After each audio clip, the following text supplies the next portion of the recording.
Welcome back to another episode of the Fifth Quarter Podcast.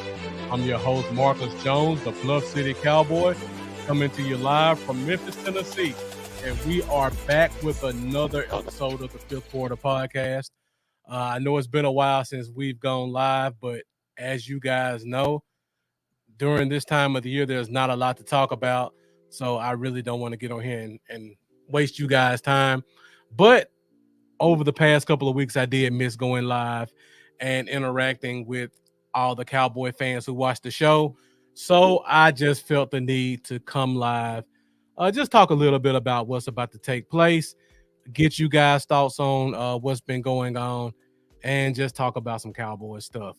So tonight, my topic is 5 questions entering training camp.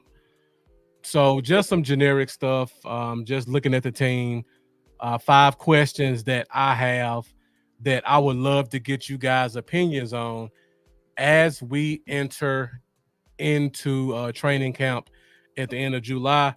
So for the next couple of weeks, I believe we have roughly 3 weeks until training camp starts around July 28th, 29th. So this week we're going to do training camp questions. Next week, we will take a look at the offensive side of the ball, look at the guys that we have who will be entering camp, so I can get you guys' thoughts on how you think certain guys will perform, who do you think are the odd men out, what's the biggest competition at each position. The week after that, we'll do the same thing for the defense. And then by week 4, we should be full steam ahead in the training camp. And we should start to get more and more Cowboys news and notes coming out of the Star, as well as out of California when they go to camp. So Jeff Pop, thank you for joining. You put some good questions out there, so we can definitely take a look at some of those, and we'll go through some of mine as well. So good question about Dak's boot. And I'm sure everybody saw July 4th weekend, Dak was seen with a walking boot on. For me personally, I'm not too concerned about it. I mean, if you saw Instagram today, you saw Dak kind of at a bar dancing and have a good time. I think the boot was 100% precautionary. I've worn a boot before when you have those lower leg injuries. And it was reported that Dak was going deep sea fishing. And when you go deep sea fishing, you're doing a lot of sitting and standing. Now, sometimes you may not be injured, but doing a lot of sitting and standing can aggravate those injuries. And unlike during the regular season and training camp, he doesn't have trainers and physical therapists close by. It's just him and his family trying to have a good time over the holidays. So I saw it more as a preventative measure to make sure that he did not go into his holiday season feeling bad with some soreness in his Achilles from prior injuries. So I think it was more precautionary. I'm not too concerned about it. I think if this was during the regular season where he could get some treatment on it from professionals, I probably don't think he would have had that boot on. But I mean, I'm sure you guys know if you could find a way to not ruin your holiday by wearing something preventative, you would probably do the same thing. So shouts out to you, Jeff Pop. Thank you for joining. I see we got Amanda Foster joining us. Thank you for tuning into the show as well. I see the views are still going up pretty quickly. We went from 2 views to 25 in a matter of seconds. So everybody who's joining us, if this is your first time, this is the Fifth Quarter Podcast that is powered by the DC4L network. If you guys are not watching from DC4L Facebook groups, make sure you go join those groups because there's a lot of great content, there's a lot of great discussions, and there's a lot of great giveaways and prizes. So if you haven't done so already, go out there and like those Facebook groups, and also make sure you go find DC4L on YouTube. Hit that subscribe button, help us to get the views and the interaction up on that page. And while you're on YouTube, be sure to go find me at Love City Cowboys. Um, my YouTube channel has been up for a while. Help me on my path to getting 1,000 subscribers. As we continue to grow YouTube, we will continue to have more opportunities to provide you guys with giveaways, prizes, special discounts, and things of that nature. We do a lot of work behind the scenes. Well, not me particular. I don't want to take any of the credit. Our great owners and creators, Amanda Foster and Tanya Cole, I'm sorry, do a lot of work behind the scenes, bringing you guys the best possible Cowboys content, giveaways, prizes, etc. And the only thing that sponsors ask is to make sure that our engagement matches the giveaways we're doing. So if you guys go give us a like, go give us a subscribe on YouTube, Facebook, you're not only helping us, you're also helping yourselves by allowing us to give you guys great content, great prizes, and great giveaways. So make sure you guys go check the box on all things DC4L. Michael Jordan looks like a new name, so thank you for joining. Great comment. If you've ever been on a boat in heavy waters, you don't want to be slashing around, and if your ankle is hurting just a little bit, it will be protective as well. I mean, this man is trying to get 60 million a year. 100% what I said, Michael. Preventative measure. You don't want to go around. You don't want to irritate anything. You don't want to accidentally injure something. Um, scar create scar tissue, things of that nature a month before you go into training camp. And you're also trying to get that big contract, so you want to make sure you're at your absolute best. So 100% preventative doesn't bother me that much. I know some people were saying I hate that if he needed to wear a boot, why is he going deep sea fishing? I mean, for me, you gotta live your life. Deep sea fishing, it's a pleasure for a lot of people. It's not something extremely dangerous. It's not like he was dirt biking or rollerblading or snowboarding or something or ATV, something like that. He was fishing. So let the guy live his life. Glad he was um, trying to be cautious, make sure he doesn't injure himself. That's a very good sign for me. Jeff Pop saying Dak is not worth $60 million. A lot of people would agree with you, Jeff Pop. But the problem is not what you think he's worth. It's about what the market dictates.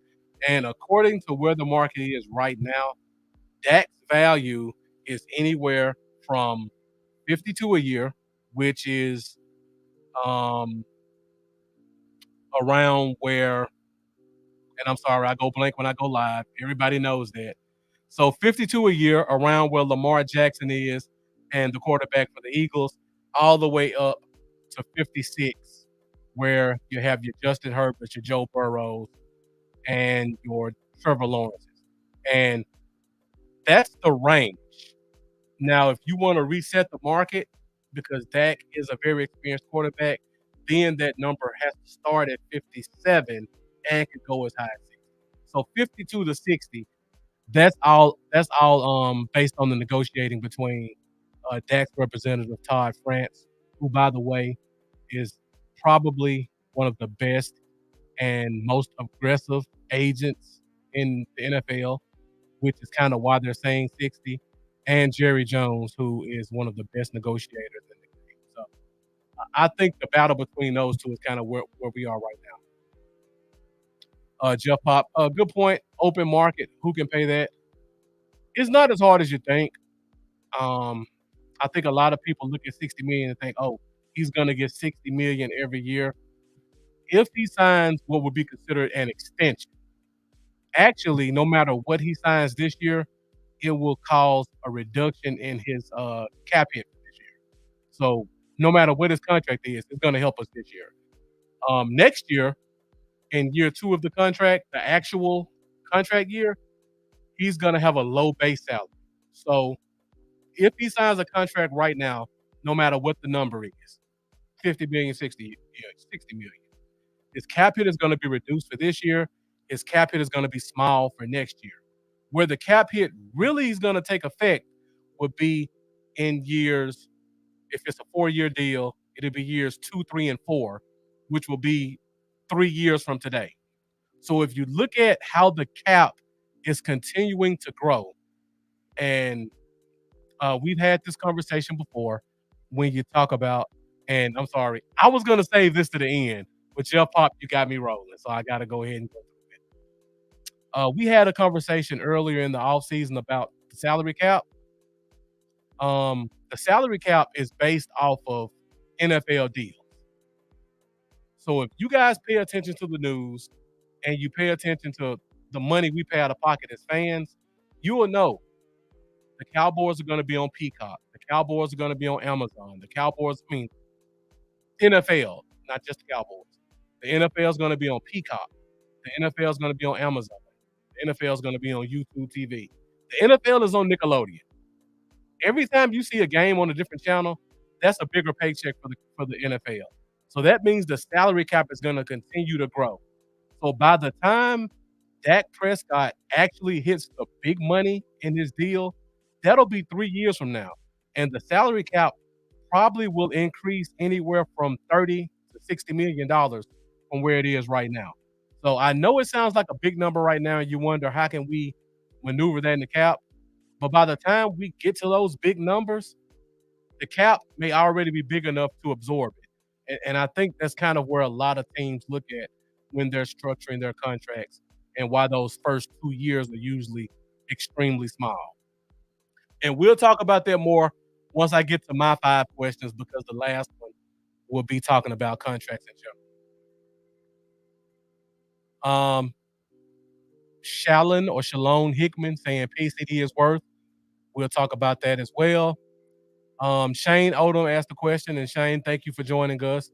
Is it true that if we don't sign Dak to an extension, that he will count over $40 million on the cap next year? The bad news is, Shane Odom, the number's closer to 55. I think. I have to go back and look, but I think the number's closer to 50 than 40, and that is 100% accurate. And the reason for that is because of dead cap space. So whenever a player has a contract and the team restructures it, they're not doing the team a favor. When you listen to most podcasters, thank you, Jeff Pop. I thought it was closer to 51. I thought it was 55, but 51 sounds right. So thank you, Jeff Pop, for that. This is why I love Fifth Quarter Podcast. A lot of great, knowledgeable fans who keep up with the game and can always help me stay on track. So Shane Odom, back to this.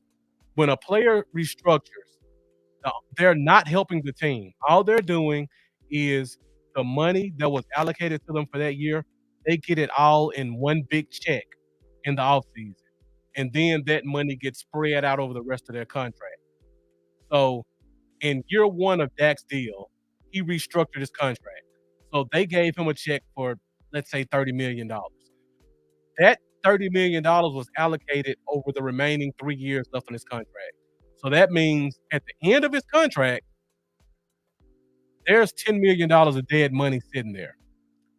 The Cowboys, in their infinite wisdom, they restructured Dak's contract again the following year.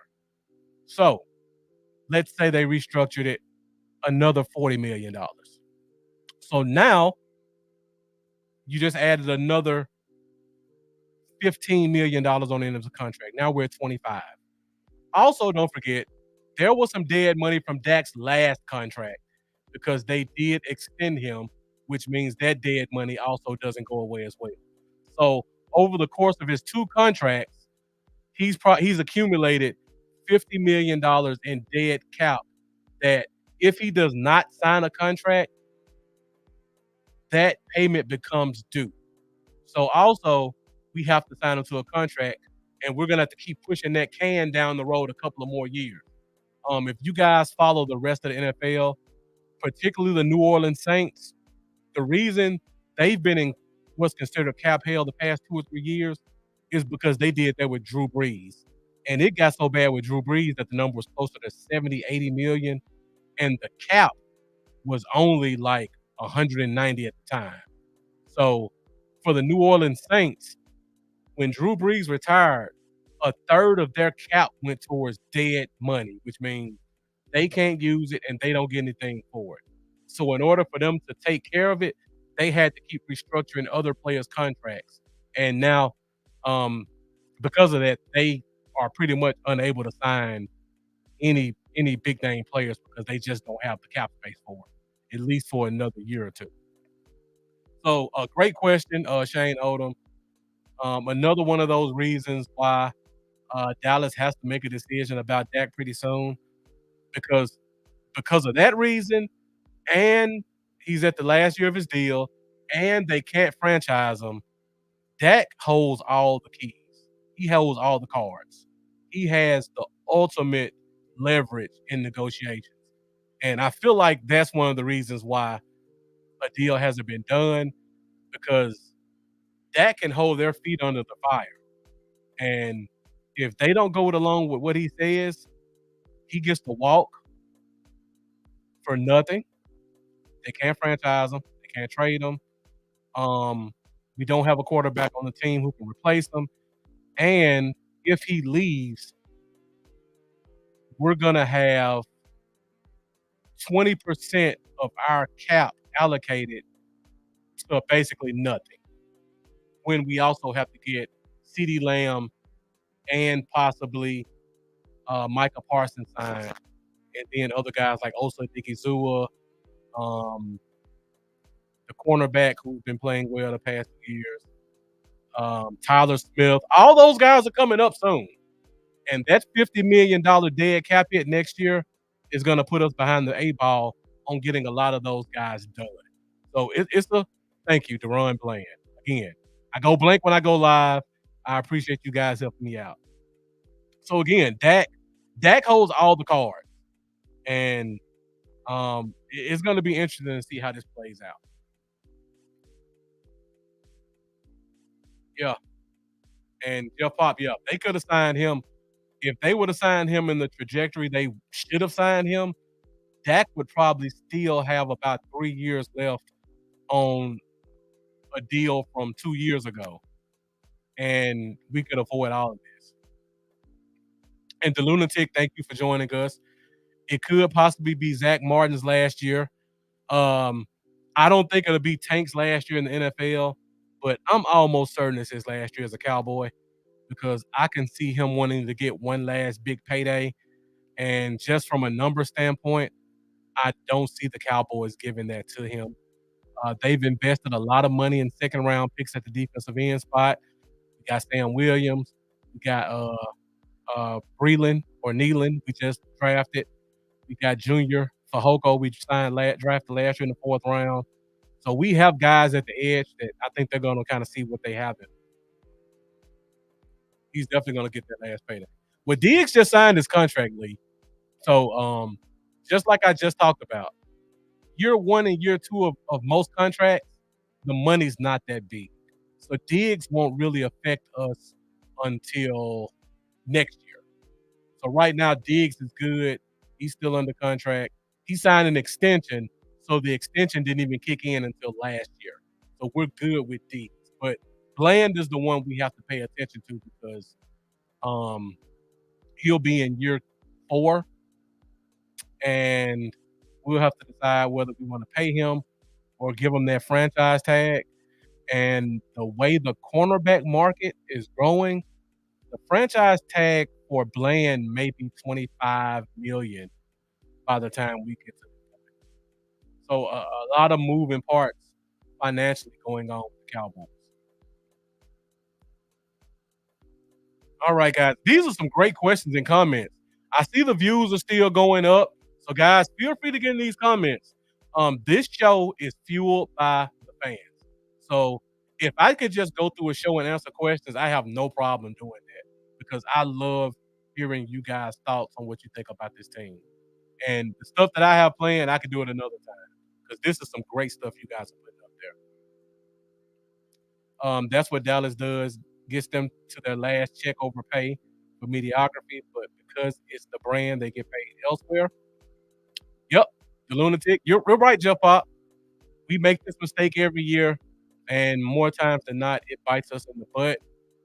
Every once in a while, you'll get a guy like a Jordan Lewis who signs a contract a little bit less than the quality of play, because Jordan Lewis is a solid player. I know a lot of fans don't think so, but you get a guy like that. But for the most part, we end up overpaying for mediocrity. Um, Jalen Smith, Zeke Elliott. Um, I don't want to say Terrence Steele, but I'm getting close to it. But guys like that, you try to sign them a year early, and you end up regretting that money. Michael Gallup. Lee Harrison, is Gilmore coming back? I would probably say I would probably say 100% chance he's not coming back. 100%. And Lee Harrison, thank you for joining us. And let me give you my reason why. I talked about this on a show in the off season when off season first started. And I still have my slides. So I'll go through those really quickly. This is why I don't think Gilmore is coming back. So when you look, when a free agent looks at a team, they have a specific wish list. And this applies to almost every player that's out there. For most players, their wish list is this order. And I know some people are going to disagree with me, but if you take a good look at it, you'll notice this is kind of how the wish list goes. Number one, money. We all know how Dallas is about money right now. They're not paying the guys we have. I don't see Gilmore coming for a less than market value deal. I don't see, even if Dallas was interested in signing him, I don't see them paying him any more than they paid Jordan Lewis, which is about $4 million. I think Gilmore's going to want at least twice that. So you can X that out. Second wish list, scheme fit. Players care a lot about scheme fit because scheme fit means that they're going to be able to be as productive as possible. And if they want to get another contract, they're going to want to have some familiarity. Does the team run a scheme they're familiar with? Is their former OC, DC, or position coach on the team? Now, we do have our corner coach there, but in terms of scheme fit, this could also be DC fit because Mike Zimmer is a hard guy to deal with, and Mike Zimmer also is usually pretty particular about the type of guys he wants. I just don't see Gilmore coming back and being a part of the scheme that I think Mike Zimmer's going to run. Now, I'm not going to do a show about the scheme. There's a couple other podcasters I've talked to who are going to do some shows because I did that with Dan Quinn and his scheme was completely different. I know my guy Charlie over at Dallas Cowboys chat. He's gonna do a show about the scheme. So if you guys want to go find Charlie, he's usually in the comments. If he pops up, I'll point him out to you. He's gonna do a breakdown of the Mike Zimmer scheme. Very knowledgeable guy. I'm sure that's gonna be really good. Now, here are the other two. Playing time. Stephon Gilmore is a former Defensive Player of the Year. If you look at how the team is structured right now, Trayvon Diggs is coming back. He's going to be a boundary corner. Deron Bland, when they signed Gilmore last year, the plans were for Bland to be a nickel corner. I think last year and his borderline Defensive Player of the Year season, that's pretty much knocked him out of going back to nickel. He's in a contract year. He's going to try to build his value as much as possible. So I think he's going to want to be a boundary corner also. That means Stephon Gilmore is going to have to play the slot. And again, going back to scheme fit, I don't think he can play the slot at this age.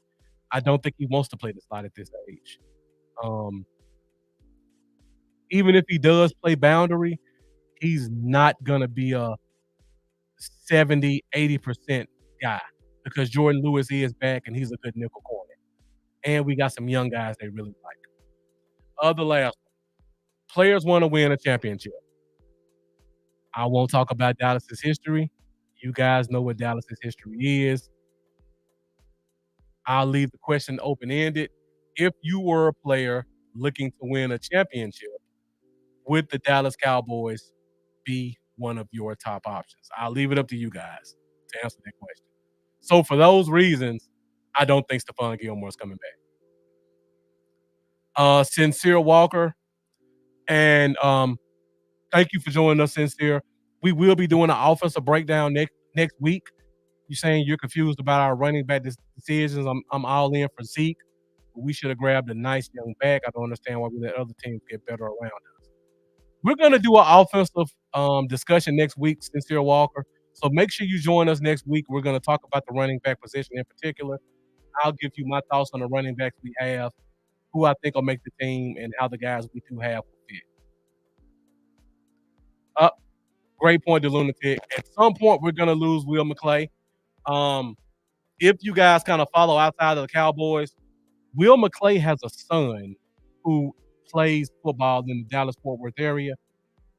He's, in so many words over the past 3 years, said he's not leaving Dallas until his son graduates from high school. I think his son may be about 16 right now. So unless someone just completely wows him, I don't think he's going to leave Dallas. He seems like a really loyal guy. Seems like he really likes the team. He loves his son. He wants to be a part of his son's life. I don't think he would leave unless somebody just basically gave him a blank check.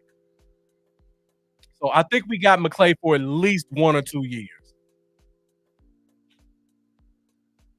The lunatic saying Gilly had off-season surgery like Monty Smith. Lee Harrison says, how do I join your group? So if you go find DC4L on Facebook, if you haven't already, just type in DC4L. It'll pop right up. Also, if you want to go on YouTube, you can find me on Bluff City Cowboys, where you can subscribe to my channel and also keep track of Cowboys content as well.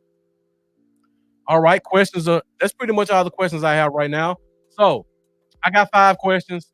I want to talk about them. I want to get you guys input. You guys have already kind of touched base on a few of them. So let's get into it. For me, this is my biggest question. Number 1, we don't have a lot of defensive tackles on this team. And if you guys are familiar with Mike Zimmer's scheme, you know Mike Zimmer likes big D tackles. Now, I want you guys to look at this picture. There have been reports that Mozzie Smith has been putting on weight, and he's back to his draft weight, which is 340. So, the picture on your right, both of these have Mozzie Smith in them. Does he look 340 to you guys? I'm just curious. And this picture was taken a month ago, so this is not an old picture. This was taken during OTAs. Look at the picture on your left. The guy right behind him is also Odighizuwa. The last time Odighizuwa was weighed, he was at 287. Look at Mozzie compared to him. Neither one of them have pads on. Does he look 60 pounds heavier than Osa? Look at Sam Williams to the far left. Sam Williams is probably about 275. Does Mozzie look 70 to 80 pounds heavier than Sam Williams to you guys? Just curious. Just asking a question.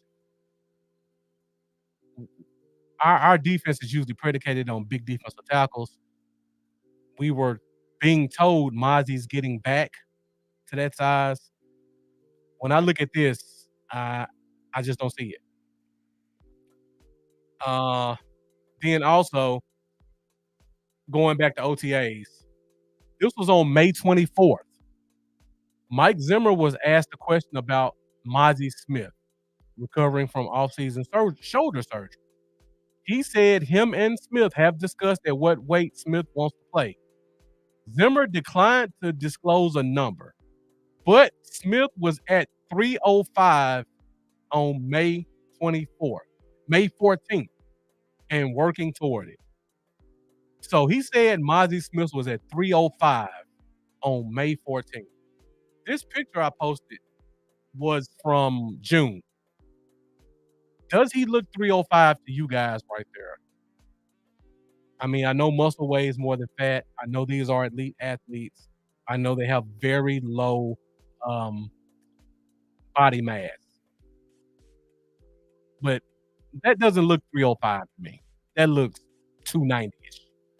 Um, we're gonna need some big defensive tackles, and unless Mozzie just inhales cheeseburgers and protein shakes and peanut butter, I don't see us having one of those big defensive tackles when we open training camp up in a few weeks. So that's one of my concerns. The lunatic saying, "I bet my left arm we're signing a DT who was cut before week one." I, I would I would definitely make that bet along with you, the lunatic, because not Mozzie Smith, Mike Zimmer's scheme has relied heavily on big defensive tackles, and we don't have one right now with NFL experience. Which leads me to question number 2. Which of these players do you think will step up? Normally in the NFL, year 2 is a step up year for most players. So guys who didn't perform very well in the first year or 2 of their careers normally take a step up. So what I did right here, I just listed all of the players who are entering year 2 of their careers. And I wanted to get you guys' thoughts on who you think will possibly step up and be a starter or a key rotation player. If you look at our draft from last year, it was basically a wash. We got nothing from anybody. So you're going to see a lot of these guys in this list. When I look at this list of guys that I think will step up, I see a lot of good names in there.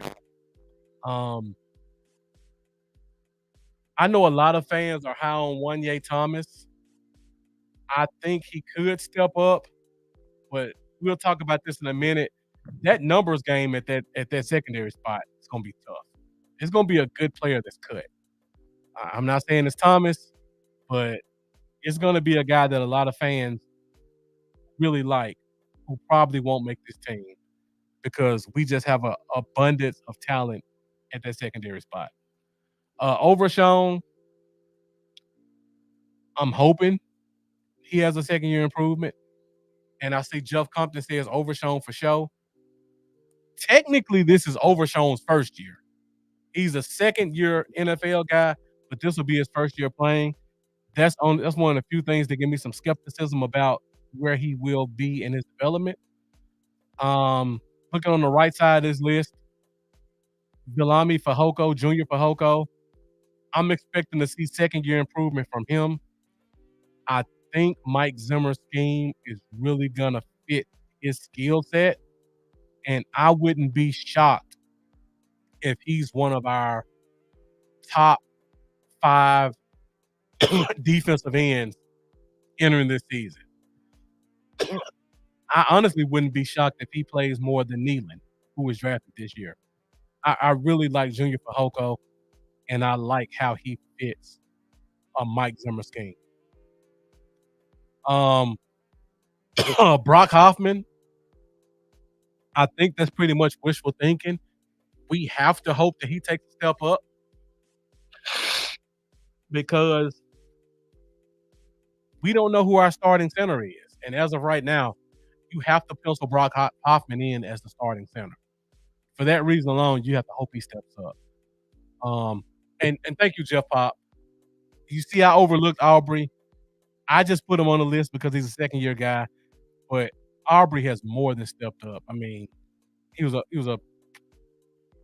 Pro Bowl player last year. Can't get any better than that. Asim Richards, I think he shows improvement. I think he solidifies himself as a definite backup guy. TJ Bass, same for him. I think we're at the point now where we're going to groom him to possibly be Zach Martin's replacement. I wouldn't be shocked if, God forbid, something happened on the offensive line that some shuffling would probably take place to allow TJ Bass to be a starter. Only if injuries occur now, not the way the line is currently constructed. So I expect a lot from him. And then again, um, Mozzie Smith, I don't see it, but we definitely have to hope he does. Shane Odom saying Aubrey will be a Pro Bowl player this year and be one of the bright spots in the long season. I definitely hope so, Shane Odom. We need all we can get. The Lunatic saying Wanye Thomas, TJ Bass, and Brooks. So I skipped over Jalen Brooks, wide receiver that got a lot of buzz from practices last year. He'll probably be the talk of training camp this year. Um, I hope we get a shot. I hope he gets a fair shot to claim that wide receiver 3 or 4 spot. He definitely will have the opportunities. So we definitely hope to see some improvement from him. I see somebody put something about Cooper BB. That's a part of my next training camp question. So we talked about which guys we think will improve in year 2. Now, I don't have Cooper BB in here, but as you guys know, Dallas normally hits on a few late round guys. So in the far left corner, you see these are all the guys that were drafted. When you look at columns 2 and 3, these are late round guys and undrafted guys. So, like I said before, there's going to be a lot of competition on this roster for some spots. So, I'm just curious, everybody who's following, let me know from columns 2 and 3. Give me 1 or 2 names that you think will possibly make this roster from columns 2 and 3. Because honestly, I think all 7 guys on the left-hand column make the roster. And I can see minimum 2 starters, on the high end, 4 starters coming from our 7 draft picks. Hold on. 1, 2, 3, 4. I could see 5 starters coming from this year's draft, possibly. So I think those guys are definitely going to make the roster. But columns 2 and 3, for you guys who are familiar with these players, Corey Crooms, wide receiver, Josh DeBerry is a DB, Julius Wood is a safety, Nathaniel Pete is a running back, Cam and Imani Johnson. Cam Johnson is a receiver, Imani Johnson is a safety.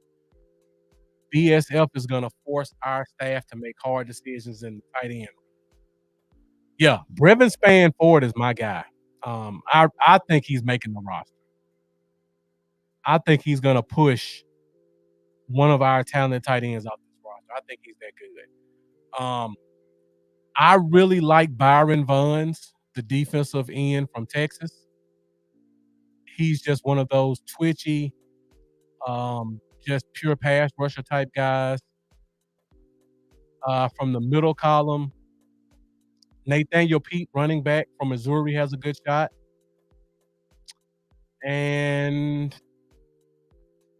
I like a lot of these guys, but some of them, the numbers game is just going to push them out. Julius Wood is one guy that I'm very interested to see how he produces in training camp. If there's an undrafted guy who could possibly push one of our guys out of the secondary, I think Julius Wood is the guy who can do it. So we got a lot of good names over here. Justin Rogers, I said 5 guys. Justin Rogers, defensive tackle from Auburn. He fits the size criteria that Mike Zimmer likes. And the kid is just a monster when it comes to run blocking and taking on double teams. So I think he's gonna have a really good shot to be a part of that defense, that nose tackle rotation, and he could possibly be our number one or number two if we don't sign somebody like me and Lunatic both think. Um, I think Leofau, if Overshown isn't ready, I think Leofau can be a starting wheel linebacker. I think he has the kind of talent and athleticism. Um, Cooper BB gonna give a good fight for that center spot. So this is gonna be interesting to watch in training camp because we got nothing from our draft picks last year, drafted or undrafted. This year, I think they hit a couple of home runs. So I'm really gonna be excited to see what guys make this roster who were day 3 and undrafted. Because I think the day 1 and day 2 guys are all gonna be um, active, productive, and probably starters. All right, so we're going to question 4. So question 2, we talked about second year guys that we're looking to improve and possibly take on a bigger role. And then question 3, we talked about late round picks and undrafted rookies who could possibly make the roster. Now, when you're doing all that turnover with young guys, that takes us to question 4 because that means somebody's got to go. And we have, like I've continued to say, we have a lot of guys who have not produced. And we have a lot of guys who fans really like, and we've seen spurts of their potential. But at this point, some of those guys are third year and fourth year players. And most teams, potential only gets you 2 years. Once you get past that, there's going to be a new guy coming in with potential. And now you're just the guy that's in his way. So you're going to see a lot of guys on this list who've been here a couple of years. The fan base loves them, but for some reason or another, they have not been given a fair opportunity. But some of these young guys are going to possibly push them out. So let's start on the left side first on the offense, then we'll talk about defense. The Lunatic said Mike McCarthy did say this draft class has been the best he has had in Dallas. Let me just think about it real quick. I don't think I could disagree with that. It's definitely the best draft class since the CD Lamb class. So that's pretty accurate. Yeah, I can see that. Best draft class he's had because he wasn't with the CD Lamb class.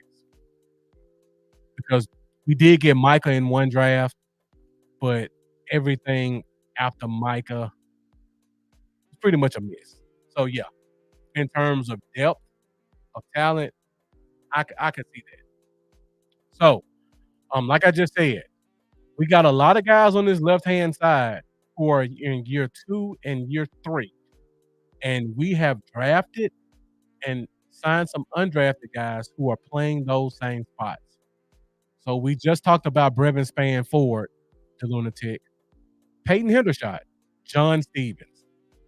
John Stevens, super athletic tight end, showed some flashes in training camp, got injured, missed the season. He's coming back this year.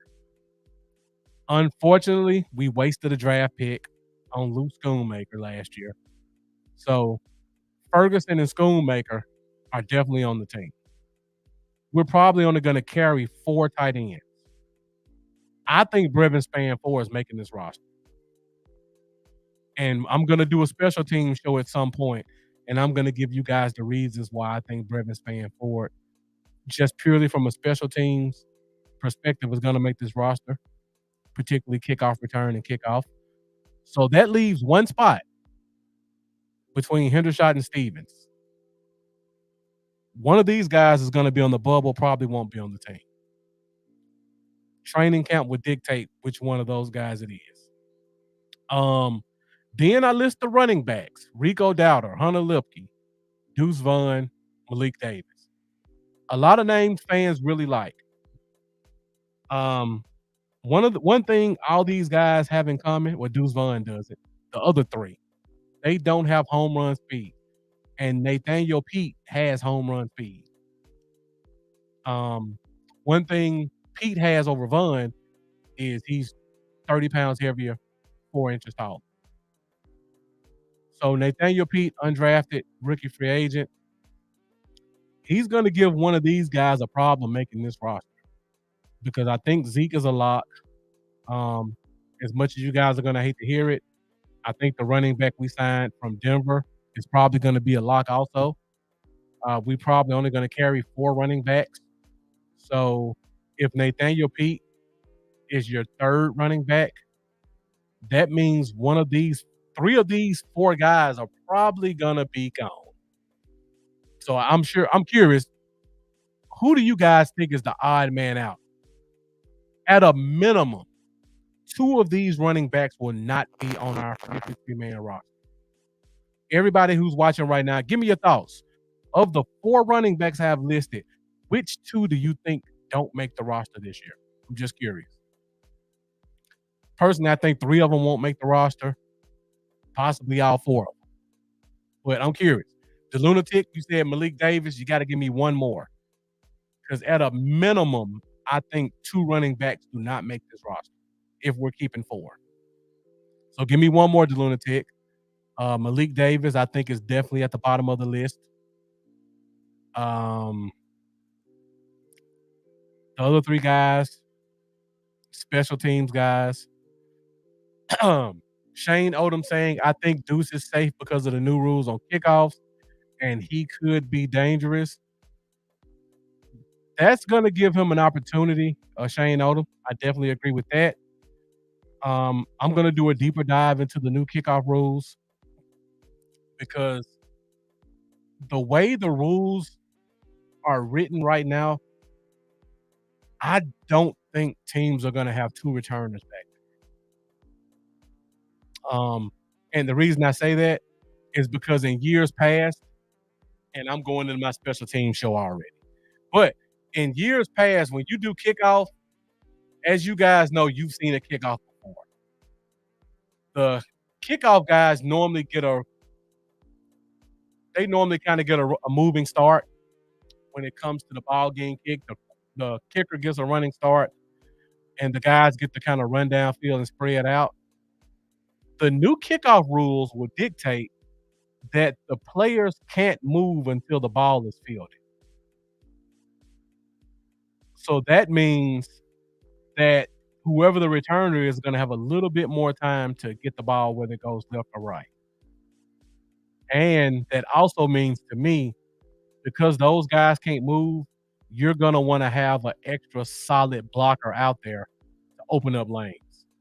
So I think that second kickoff returner is going to be replaced by an athletic tight end or a wide receiver who's good at blocking. And if the team decides to do a short kick, he'll be able to field it and be semi-productive with it. I don't think it'll be a running back, though. Malik and Royce. So Mendoza's against Royce Freeman making the roster. I think he makes it Mendoza. That could be my bias because I've talked to you about this offline before. I used to be really big on 3-cone drill, and Royce Freeman, for his size, probably has one of the best 3-cone drills I've ever seen. And what 3-cone drill means, it means a guy shifting this in small spaces, which is what you want for a running back. The 2 best 3-cone drills I've seen for a running back over 230 are Royce Freeman and what's the big running back who was drafted by the Steelers? LeGarrette Blount. LeGarrette Blount and Royce Freeman are probably the 2 best 3-cone drills I've ever seen for a big running back over 230.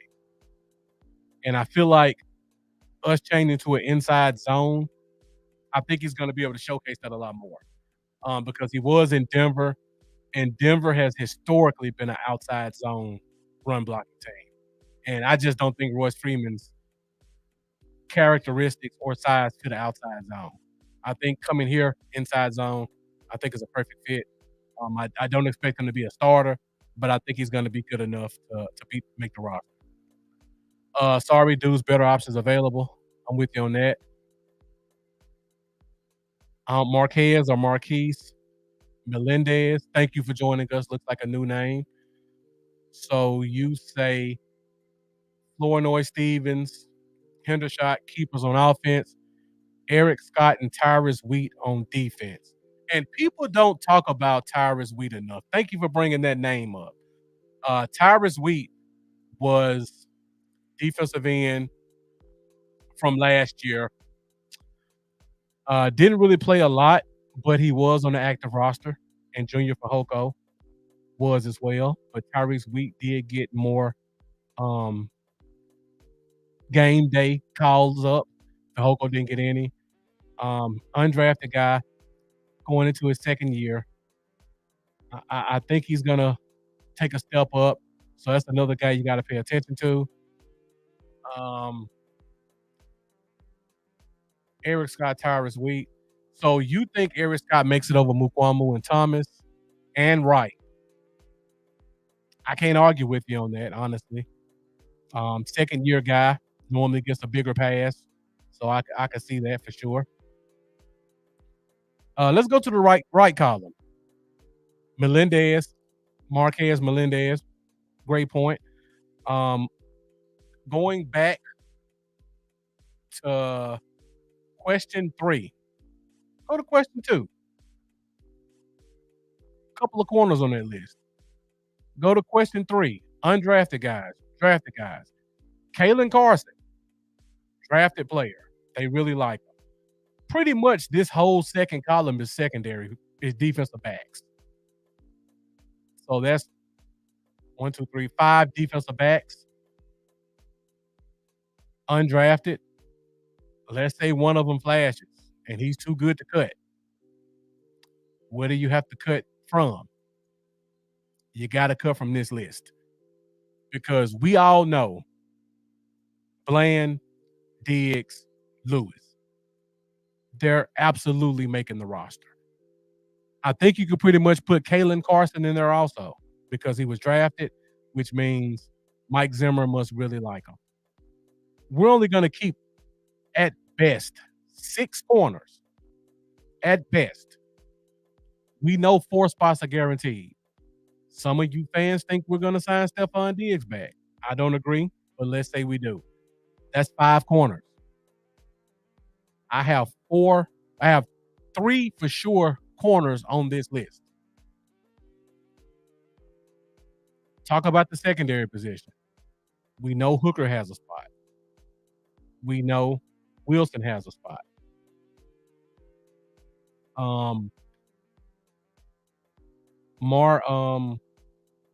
Bale, played linebacker last year, probably going back to safety. I think he's shown enough to say he's going to get a spot on this team. We're probably only keeping 5 safeties. That's 3 of them.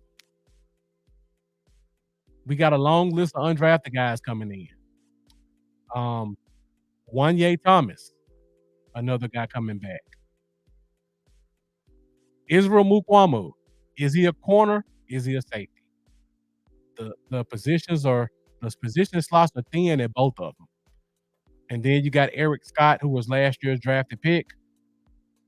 Like, once again, second-year guys normally get a pass. Deshaun Wright's been here 4 years. I think we could just put a red X in front of him right now and just call it a day. So, a lot of players on the bubble. Going to be interesting to see how these matchups play out in practice. Going back to the offensive side, Matt Willetsko, Josh Ball at the bottom of the screen.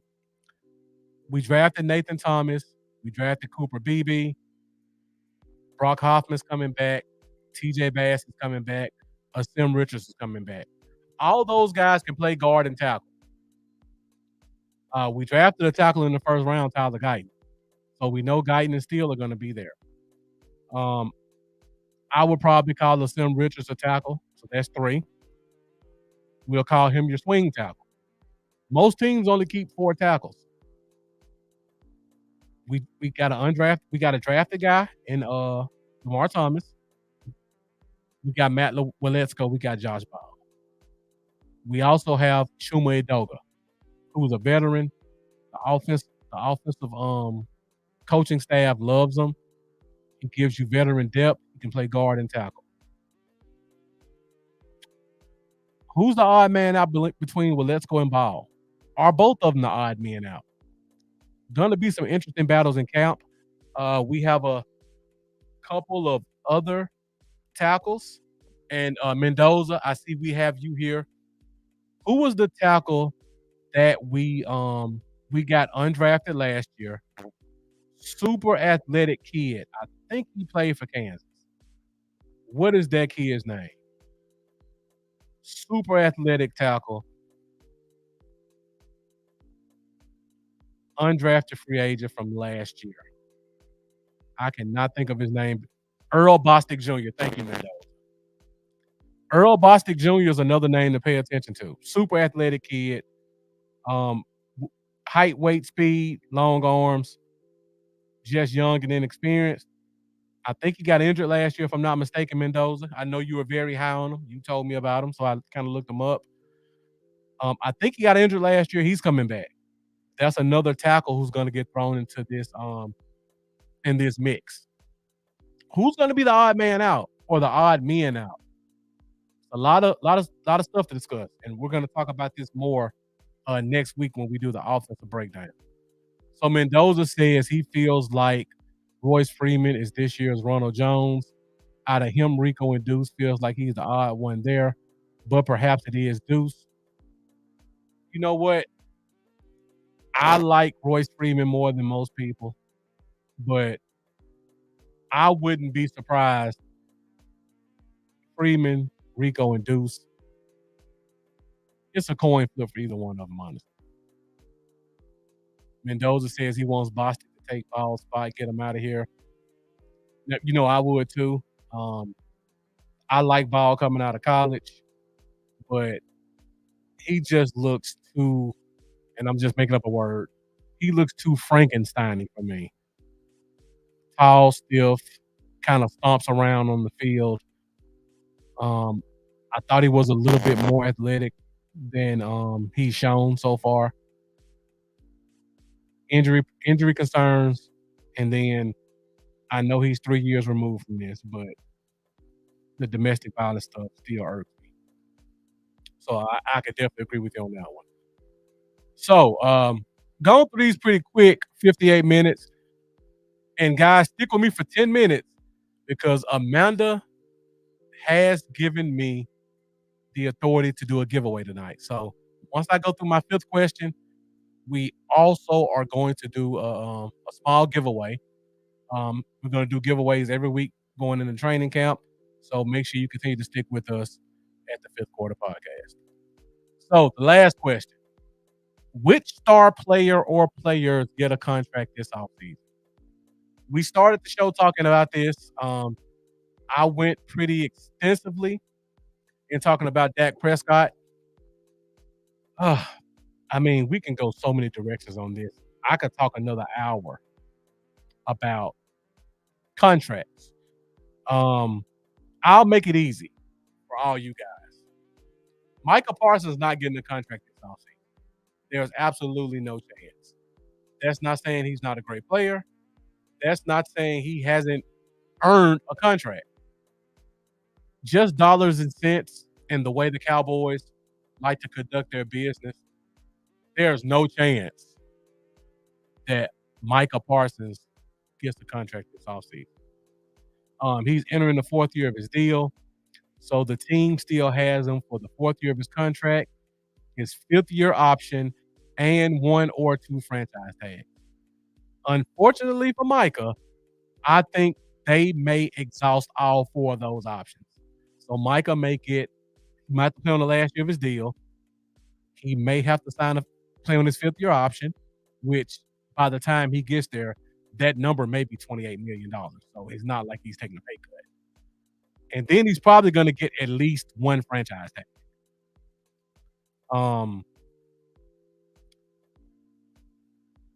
And Mendoza agrees. Um, and one thing about this team that hurts most players don't have a lot of leverage, like really none, especially if they're under contract. The only leverage most players have are the new social media power that's been given to them, or the media in general. Players get in front of a mic, they say some stupid stuff, they stop following the team, they throw out sub tweets on Instagram pictures to let people know they're unhappy. Now, for most NFL teams, the fan base gets upset. Sometimes the owners will kind of look at that. It'll make them think, you know what? Is he worth the headache? Not in Dallas. We probably have the only owner who says bad publicity. There's no such thing as bad publicity. If we have a player that's disgruntled, he has to play because he's under contract or he's not getting paid and he's going to get fined. So he's going to be on the field. So whatever he does or says off the field, all that does is gives our owner another opportunity to get in front of the camera, give us some backwoods, deep south, 1960s analogy or rhetoric that nobody uses anymore, that most of us won't comprehend, and give himself some extra face time and mic time for all the Dallas and national media market. He doesn't care. He really doesn't care what players say or think about him. And for you guys who think I'm wrong, let's go back to Zeke Elliott's contract negotiations. Zeke Elliott went to Cabo and pretty much said, I don't want to play for this team. In a preseason game, Tony Pollard had a couple of good runs. And our owner gets on camera and says, Zeke who? Think about that. Your star player who wants a contract. Name me another NFL owner who would go on camera and say, Saquon Barkley who? Or Christian McCaffrey who? No other owner would do that. And then to double down on it, within a week, there are Zeke who shirts in the pro shop being sold. That's our owner. Players have no leverage with him. You can't hurt his feelings. He's going to spin a negative into a positive, no matter how negative you try to go. The lunatic saying for a front office that yells, we pay our drafted stars, they will look cheap not paying their productive and drafted stars. 100% agree. And then, if that doesn't work, then we start to get these stories from unnamed sources that player X, who's looking for a new contract, has done some stuff off the field that we don't provide proof for, but we want the fan base to know that he's not squeaky clean. See Dez Bryant. So players have a tough time when it comes to Dallas. You're not going to win that battle. And I feel sorry for Micah Parsons.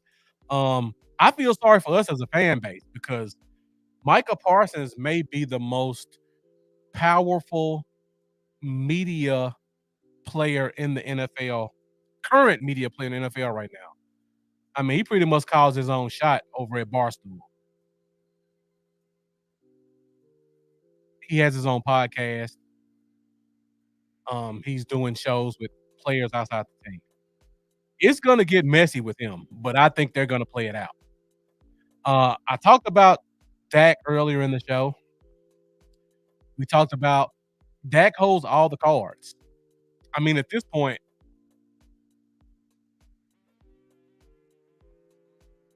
I just don't see how we don't sign Dak. And I know a lot of people are going to hate that. And I don't see how we don't sign him at whatever number he wants.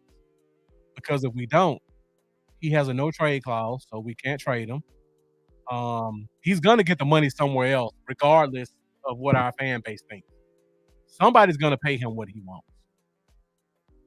We're going to have a $50 million dead cap hit next year.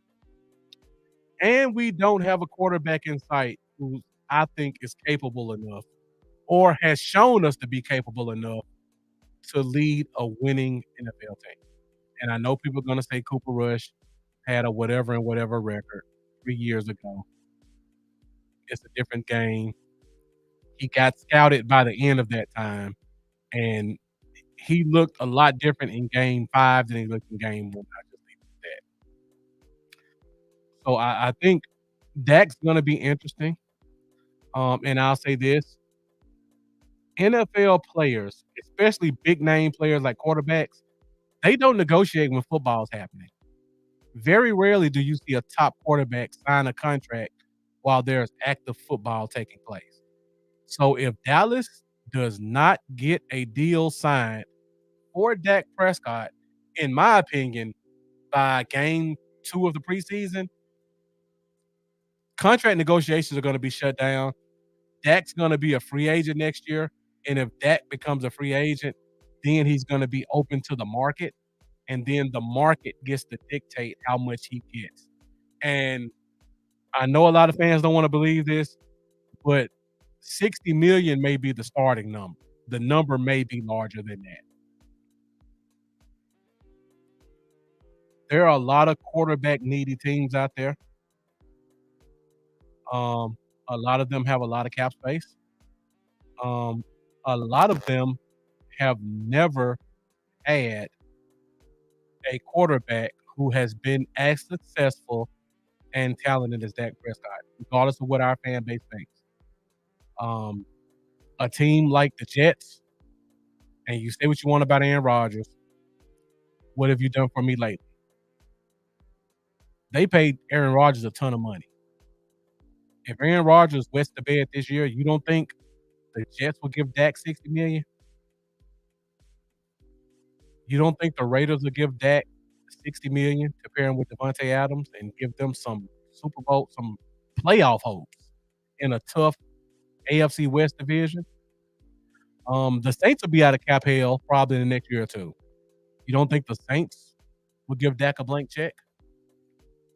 There are some teams out there that are going to give Dak some money. Um, Another fully guaranteed contract. Thank you for bringing that up, the lunatic. I'm going to say this about guaranteed contracts, and then I'm going to talk about CD Lamb.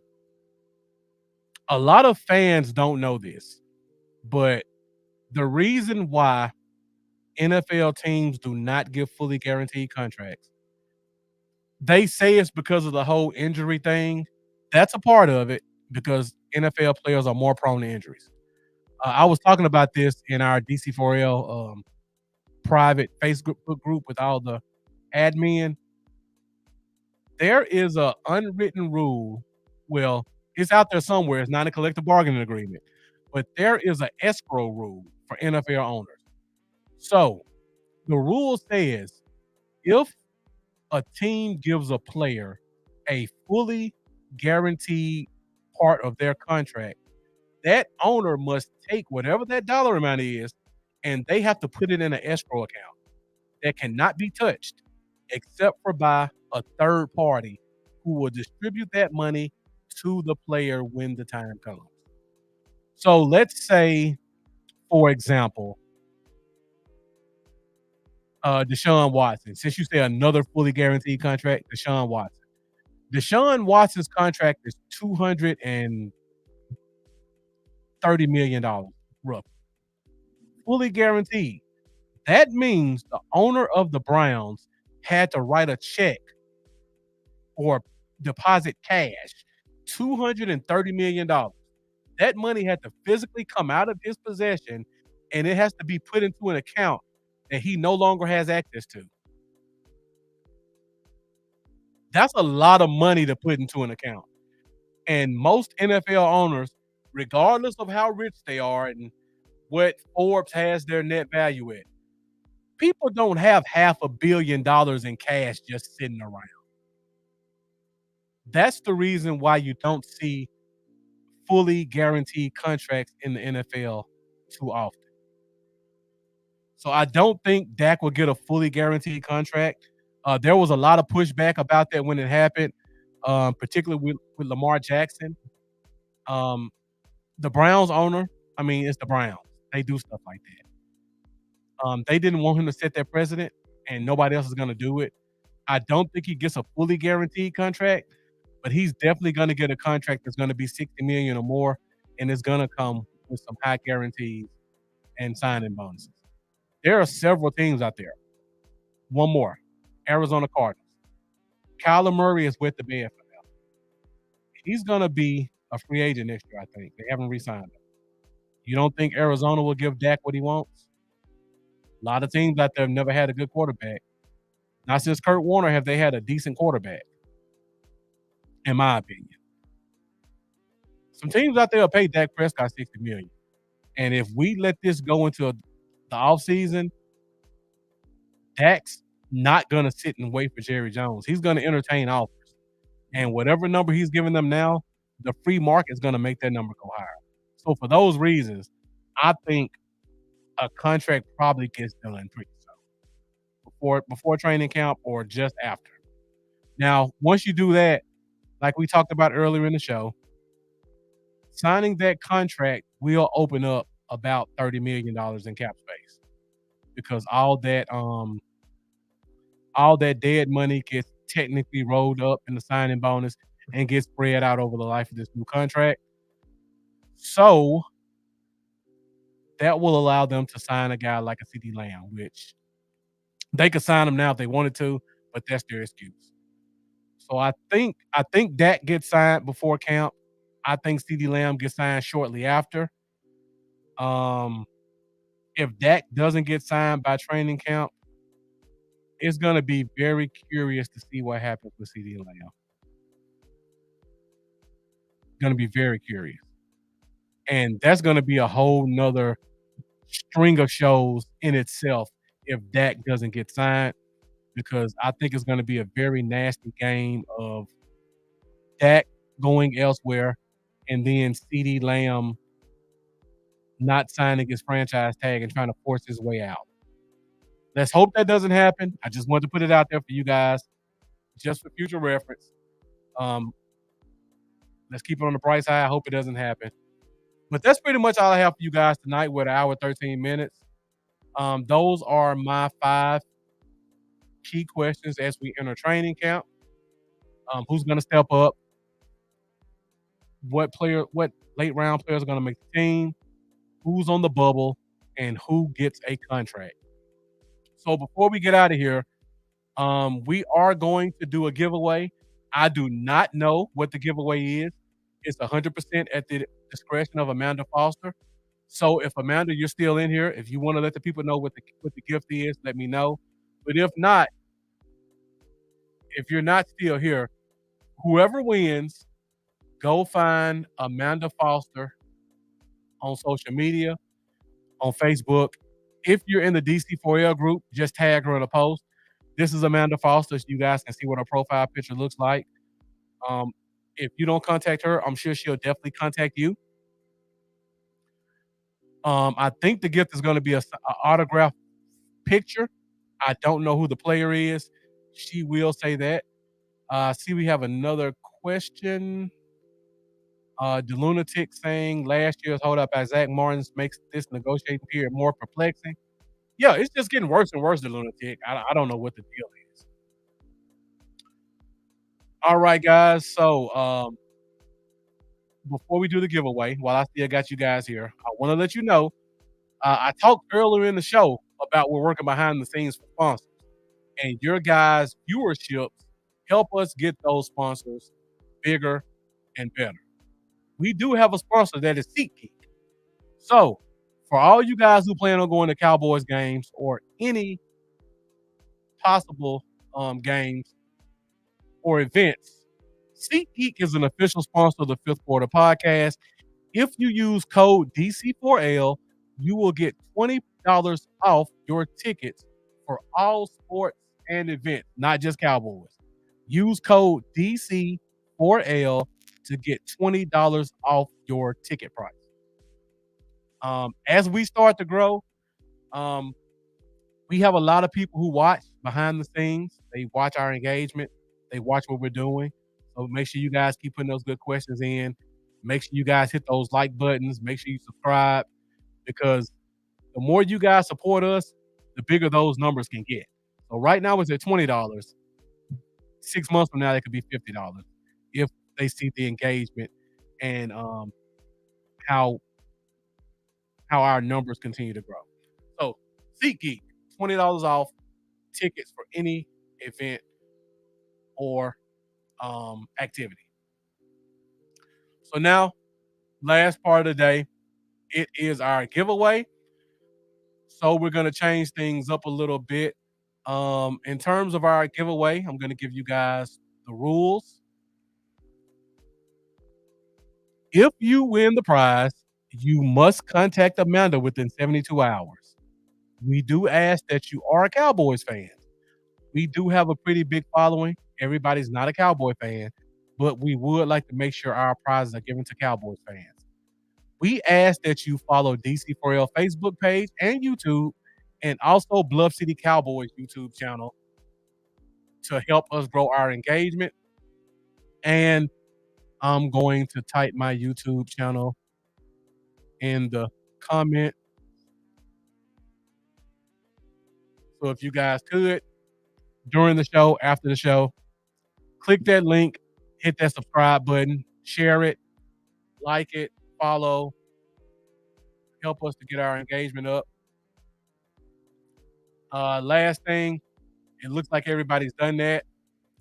Got to give Facebook permission to see your name, so we don't just have Facebook user. We got to know who you are to let you claim your prize. So for the guys who are joining us for the first time, normally we do a randomizer to choose it, but we have had some issues with the randomizer and people saying that the people who leave the most comments aren't the ones who get chosen. So I'm going to do something different this time. So for this week's giveaway, we are doing trivia. So we got a lot of Cowboys fans in here. So whoever can answer the question first or whoever can Google the fastest, the first comment I see, they get the prize. So this week's question is related to one of my all-time favorite Cowboys players. If you look behind me right now, you see I got the George Teague jersey hanging on the wall beside Trayvon Diggs. George Teague is one of my all-time favorite players. This week's trivia question: name the 3 teams George Teague played for within the NFL. The lunatic, the randomizer is random, but we got a lot of complaints from people saying that they thought it wasn't. So I said, you know what? If you're Cowboys fans, we're going to see and give you an opportunity to earn your prize. The 3 teams George Teague played for in the NFL. You don't have to put them in order. I'll give you a hint. One of them is the Cowboys. There are 2 more teams George Teague played for. Put those teams in the comments. The first one that I see pops up, the lunatic, Packers, Niners, and Cowboys. That is incorrect, the lunatic. You got 2 out of 3. Mendoza, Packers, Falcons, Dolphins. You got 2 out of 3, Mendoza. I don't know how you missed one of them. 3 teams George Teague played for. One of them is the Cowboys. So that gives you a hint. The question is on the screen, Jeff Pop. Name the 3 teams George Teague played within the NFL. One of them is the Cowboys.